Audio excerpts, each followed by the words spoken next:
mtazamaji na msikilizaji wetu wa Radio Maria Tanzania, sauti ya Kristo nyumbani mwako. Basi kwa namna pekee tukiwa katika kipindi cha majonzi ya kuondokewa na mpendwa wetu aliyekuwa askofu mkuu wa jimbo kuu la Dar es Salaam, Mwadhama Kardinali Pengo, basi tumepata nafasi leo hii kutembelea na kuweza kufika kwenye ofisi ya Mwashamu Baba Askofu Emeritus David Kiaruzi, askofu mstaafu wa jimbo Katoliki Sumbawanga, lao pia kuweza kupata machache kufahamu katika yale ambayo aliweza kuyafahamu katika utume wake Baba Mwadhama enzi za uhai wake. Baba, tumsifu Yesu Kristo. Milele amina. Pole sana kwa msiba. Asante, pole sote. Asante, pole sana. Pole sote. Basi bila shaka una chochote cha kuweza kumzungumzia Baba Mwadhama katika hali ya kawaida ya maisha ya utumishi kama mchungaji mkuu, na wewe pia umekuwa ni askofu wa jimbo Katoliki Sumbawanga, lakini kwa historia Baba Mwadhama ametoka jimbo Katoliki Sumbawanga kwa maana ya kuzaliwa kwake, na amekuwa padri wa jimbo la Sumbawanga na baadaye kuwa askofu katika maeneo majimbo tofauti tofauti. Kipi zaidi ambacho unaweza kumfahamu awali kabisa Mwadhama Baba hayati Baba Kardinali Pengo katika maisha yako ya utumishi na tangu ulipoanza kumfahamu katika hali ya kawaida? Asante na washukuru kwa kuja kunitembelea, kwa kuja kunipa pole, na kweli tumeondokewa na padre askofu kardinali ambaye alikuwa ni sifa kwa taifa letu, ambaye alikuwa ni sifa kwa kanisa letu Tanzania, ambaye alikuwa ni sifa kwa jimbo letu la Sumbawanga. Na kwa sababu hiyo mimi naona kuwa tarehe hizi 19 mpaka 28 mwezi huu ni maadhimisho ya maisha ya Mwadhama Polycarp Kardinali Pengo. Siku hizi za Polycarp Kardinali Pengo kulala mauti katika Kristo na kuzikwa kwake hapo tarehe 29,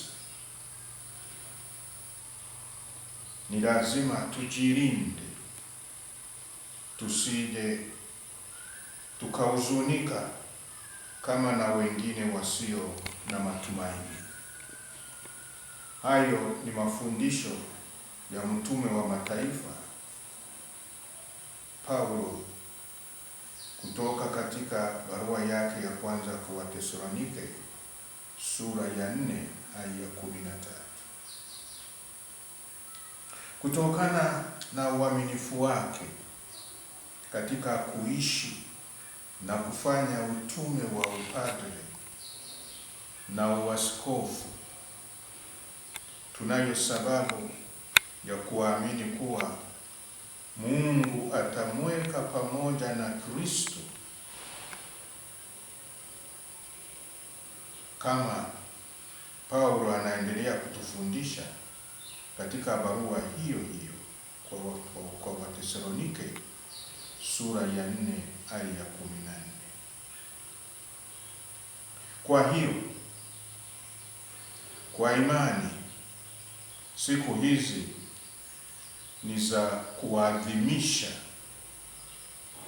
maisha ya imani na ya utumishi uliotukuka ya Kardinali Pengo katika kanisa la Mungu.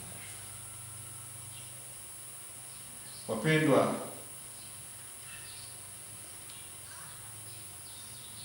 kauli mbiu yake ya kiaskofu aliitoa katika kitabu cha kwanza cha Samueli sura ya 3 aya ya 5.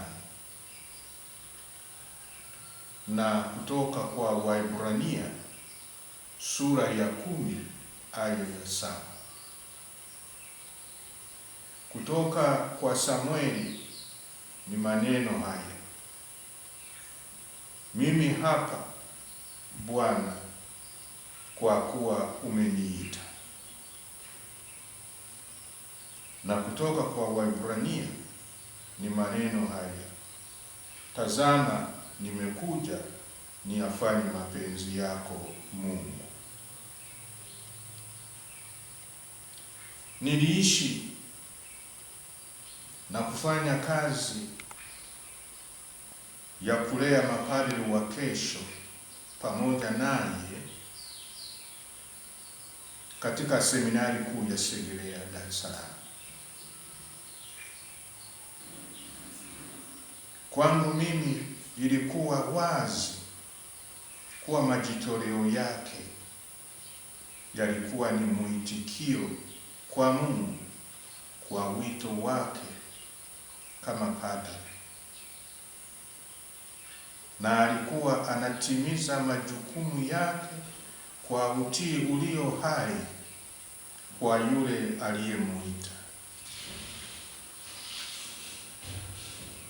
Kauli mbiu hii ambayo naamini alianza nayo kama padri, sasa aliiweka wazi kama dira ya utume wake wa kiaskofu.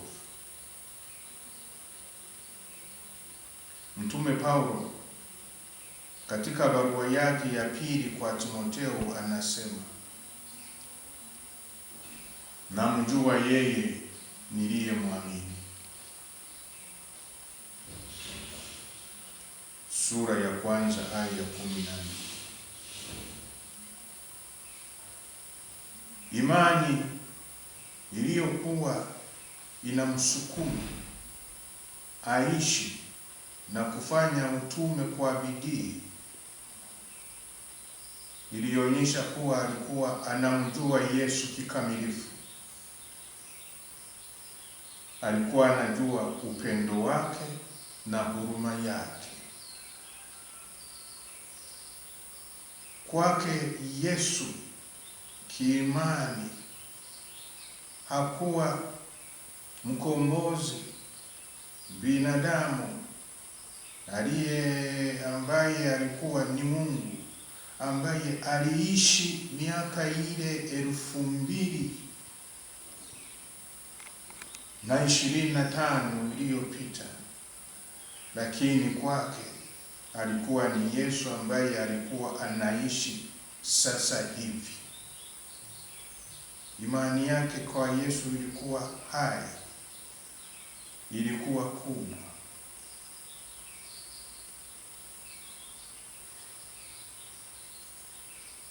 Na sio imani ya kinadharia, kuamini kuwa Yesu alikufa na akafufuka kinadharia, lakini kwake Yesu alikuwa kweli anaishi na anafanya kazi pamoja naye.